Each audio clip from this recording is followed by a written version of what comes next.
ఇక తెలంగాణలో రికార్డు స్థాయిలో ఉష్ణోగ్రతలు నమోదవుతున్నాయి. రాష్ట్ర వ్యాప్తంగా ఎండలు దంచికొడుతున్నాయి. ఉత్తర దక్షిణ జిల్లాల్లో టెంపరేచర్స్ ఎక్కువగా ఉన్నాయని వాతావరణ శాఖ అధికారులు తెలిపారు.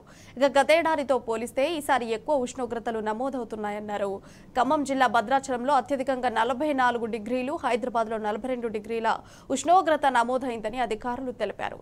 ఇక అటు రానున్న 3 రోజుల్లో రాష్ట్ర వ్యాప్తంగా ఎండ తీవ్రత పెరగనుందని, వడగాల్పులు కూడా ఎక్కువగా ఉండనున్నాయన్నారు. 3 రోజులు రాష్ట్రానికి ఆరెంజ్ అలర్ట్ జారీ చేస్తున్నామని తెలిపారు. మే చివరి వరకు రాష్ట్రంలో ఎండలు ఎక్కువగా ఉండే అవకాశాలున్నాయని తెలిపారు.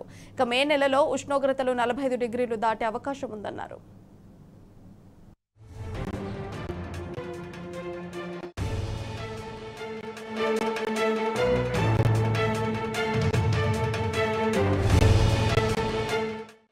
ఇక దీనిపై మరింత సమాచారం మా ప్రతినిధి వంశీ అందిస్తారు. రైట్ వంశీ, చెప్పండి అప్డేట్స్ ఏంటి?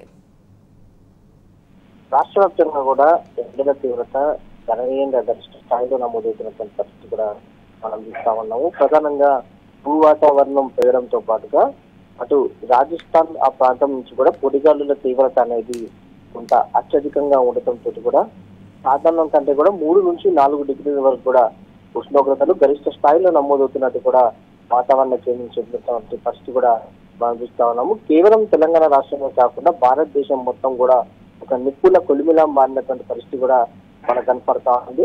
ఇప్పటికే వైద్య ఆరోగ్య శాఖ హీట్ వేవ్స్ కి సంబంధించినటువంటి ఏదైతే జాగ్రత్తలు తీసుకోవాలనే అంశానికి సంబంధించి ప్రత్యేకంగా బులెటిన్ విడుదల చేసినటువంటి పరిస్థితి కూడా మనకు కనపడతా ఉంది. రానున్నటువంటి 3 నుంచి 4 రోజుల పాటు కూడా ఎండల తీవ్రత ఇదే విధంగా కొనసాగే అవకాశం ఉన్నట్టు కూడా వాతావరణ కేంద్రం చెప్పినటువంటి పరిస్థితి కూడా మనం చూస్తా ఉన్నాము. ఉదయం 10 గంటల నుంచే కూడా ఎండ గరిష్ట స్థాయిలో నమోదవుతుంది. దాదాపుగా 40 డిగ్రీలకు పైగా కూడా, అంటే ఉదయం ఏదైతే 12 గంటలు 1 గంటకు సమయంలో నమోదు కావాల్సినటువంటి ఉష్ణోగ్రతలు ఉదయం 10 గంటలకే దాదాపుగా 40 డిగ్రీల వరకు కూడా నమోదవుతున్నటువంటి పరిస్థితి అంటే మనకు అర్థమవుతోంది. ప్రధానంగా దీనికి మరొక కారణం ఎలినినో అనేది పీక్ స్టేజ్ లో ఉన్నటువంటి నేపథ్యంలో ఈ ఎలినినో ప్రభావంతో కూడా ఎండల తీవ్రత అనేది గత కొన్ని రోజుల నుంచి గణనీయంగా పెరిగినటువంటి పరిస్థితి కూడా మనకు కనపడతా ఉంది. దాంతో పాటుగా వడగాలుల తీవ్రత అనేది కూడా కొంత ఎక్కువగా కనపడుతున్నటువంటి పరిస్థితులు మనం చూస్తూ ఉన్నాము.